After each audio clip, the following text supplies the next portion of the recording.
Me llamo Elena. Tengo 30 años y siempre pensé que mi vida sería una línea recta, enamorarme, casarme, construir una casa con plantas en la ventana y desayunar juntos los domingos. Crecí escuchando a mi madre decir que el amor verdadero se parece a una casa bien hecha, ladrillo sobre ladrillo, paciencia, limpieza y cuidado. Por eso, cuando conocí a Miguel, me convencí de que lo habíamos hecho bien. Nos casamos jóvenes, con la prisa de quienes creen que la prisa es prudencia, y montamos nuestro hogar en un barrio tranquilo donde las persianas se levantan a la misma hora cada mañana y las vecinas comentan los panés del horno como si fueran asuntos de estado.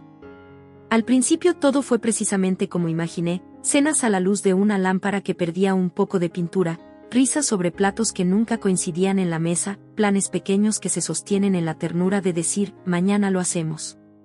Miguel trabaja muchas horas, su profesión demanda viajes y horas nocturnas frente a un ordenador, pero cuando estaba en casa traía el olor de su colonia habitual y esa calma que envuelve las tardes. Yo, en cambio, comencé a sentir un vacío que no sabía nombrar.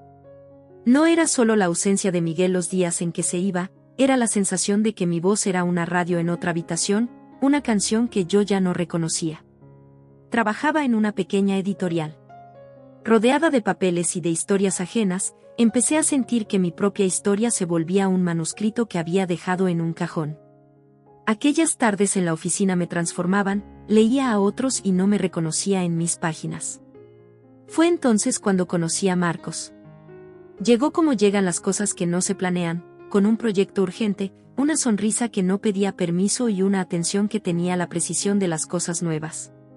Era editor freelance, viajero por costumbre, con una sensibilidad para reconocer frases que a mí me hacían cosquillas en el pecho. No confundir, no era un gigante de novela romántica, era un hombre de 40 y tantos, con manos de trabajar y ojos que observaban hasta el detalle menos dispuesto a las palabras. No hubo un momento de gran explosión. Todo fue en pequeñas llamadas, cafés que se alargaban un poco más de lo habitual, miradas que escapaban de la discreción por segundos. Había algo cálido en cómo me hablaba de ideas, de libros viejos, de autores que creíamos olvidados. Con él me sentía viva en un registro distinto, como si la vida pudiera escribirse en otro género. En casa, con Miguel, seguía siendo la mujer que conocía el horario del panadero y la mueca que él hacía al intentar abrir un tarro cerrado. Con Marcos, sin embargo, era música reciente, inquietud y palabra rápida. Sé que suena frívolo decirlo así, pero la traición no llegó envuelta únicamente en deseo. Llegó cubierta de conversación.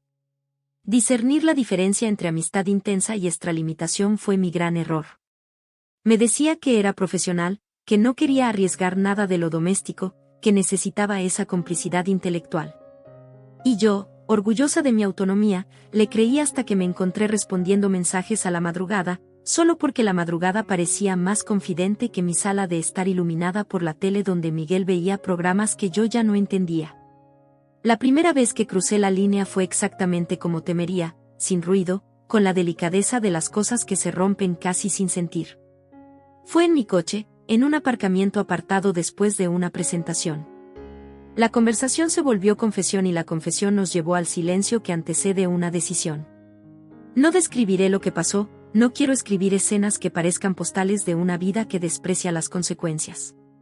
Diré solo que fue un punto de no retorno.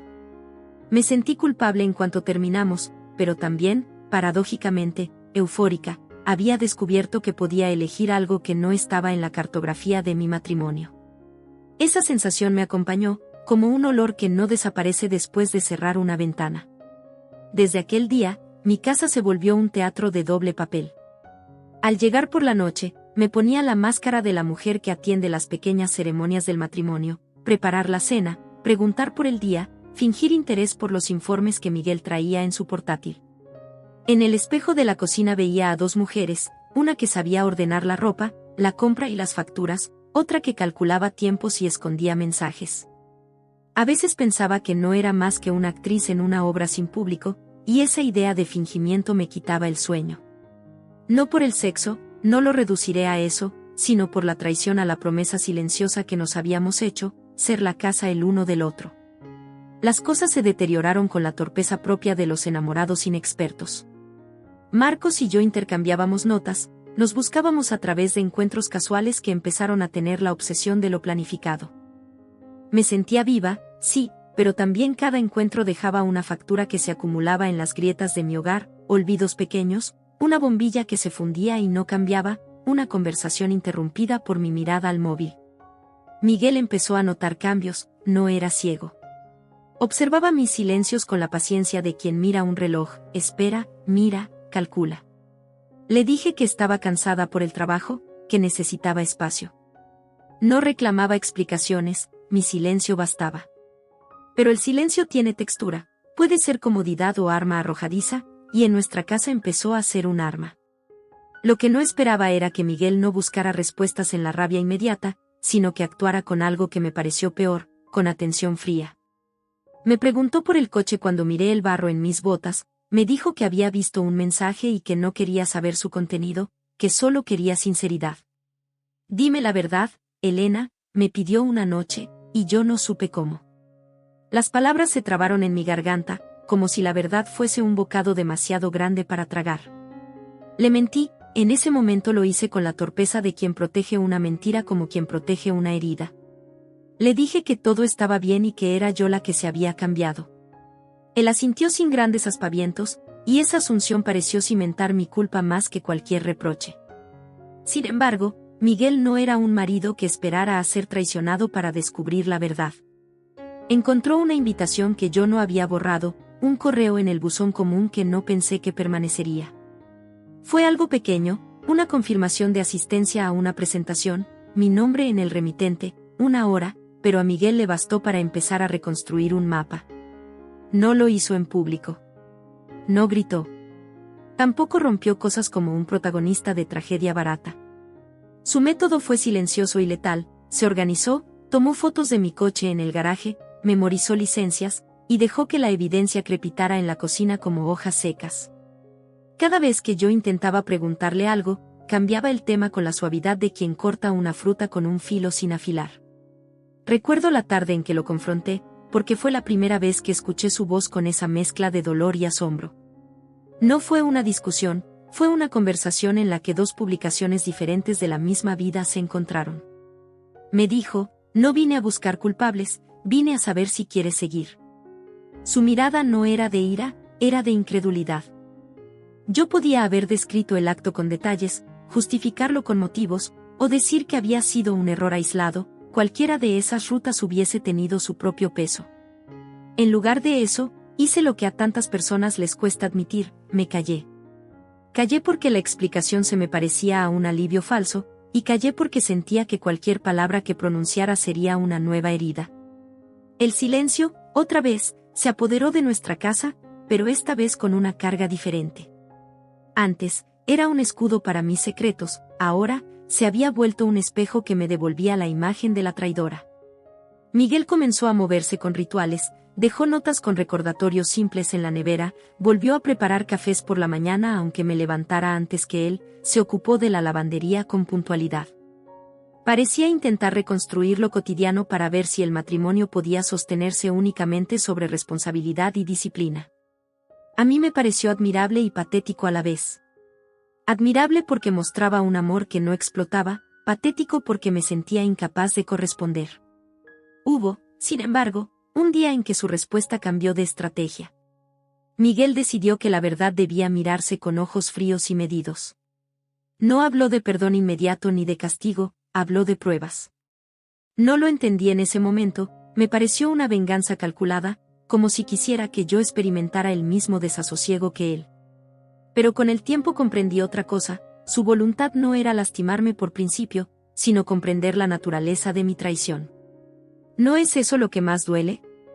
No la infidelidad en sí, sino el misterio de por qué alguien que te ha construido una casa a tu lado decide abrir la puerta de par en par para que entre otro. Lo que siguió fue una serie de decisiones que marcaron nuestras rutinas con la precisión de un reloj. Miguel comenzó a registrar y a anotar mis salidas, sus llegadas, llamadas que dejaban rastro. No hubo grandes escenas públicas, hubo pequeñas verificaciones que se convirtieron en un registro que él consultaba como quien relee un libro para entenderlo mejor. Me sentía vigilada, y esa vigilancia era menos por él que por mi propia conciencia que, finalmente, era quien dictaba el ritmo de mi culpabilidad. Aún así, hubo momentos de ternura que complicaron el relato. Una mañana de lluvia, encontramos la forma de sentarnos juntos en el sofá, y por un instante todo fue solo memoria, reímos por algo trivial, visitamos con la mirada la casa que habíamos elegido y, sin creerlo del todo, nos gustó esa sensación de pertenencia. Pensé, ¿será la casa más fuerte que la traición? ¿Pueda una cocina, un sofá, un álbum de fotos, ser la argamasa que nos una de nuevo? Miguel me miró con una expresión que no pedía nada, y yo por un segundo deseé no ser una persona complicada. Deseé haber sido la versión sencilla que hubiera protegido la calma. Pero la calma fue quebrándose como vidrio fino. El peso de mis actos retornaba cada noche en forma de pesadillas, pequeñas imágenes que me recordaban momentos concretos. No eran escenas explícitas, eran sensaciones, la mano de alguien que no era Miguel en mi espalda, la sensación de que había cruzado un límite que no admite retrocesos fáciles. Ese conocimiento me atormentaba no por el acto en sí, sino por el impacto que tenía en el ser humano que compartía la cama conmigo cada noche. A veces me despertaba y lo veía dormir, su rostro parecía tranquilo, ajeno a la batalla que se libraba en mis pensamientos. Me daba culpa observar su tranquilidad como si fuera un lujo que yo ya no merecía. Mientras tanto, en mi relación con Marcos se mezclaban deseos y resentimientos. Él era, a su manera, sincero, no pretendía ser la solución a mi matrimonio, solo quería lo que podía ofrecer. Le dije que no podía continuar así, pero fui incapaz de cortar del todo, la relación se volvió un conflicto de lealtades y cobardías. Y entonces, lo que temía ocurrió, alguien habló. No sé si fue la casualidad o la necesidad de confesar que puede llevar a la gente a volverse imprudente. Alguien de la oficina comentó de una cena a la que yo había asistido con Marcos y, como en una hebra que se jala en un tejido, la historia empezó a desenredarse. El día que la verdad dejó de ser una sombra para hacerse pública fue un día pequeño, sin grandes acontecimientos meteorológicos ni noticias extraordinarias. Miguel había salido temprano. Creí, en mi ingenuidad, que era el momento de cerrar capítulos, de llamar a Marcos y dejarlo todo en claro. Pero la vida no obra así. En vez de eso, el timbre sonó en la puerta a media tarde, era la vecina, con la expresión de quien trae una noticia que no es suya pero que le duele contar. Dijo que había visto a un hombre en mi coche, no supo más. La voz de la vecina tenía la gravedad de quien entrega un sobre con cartas ajenas, no era maldad, era observación.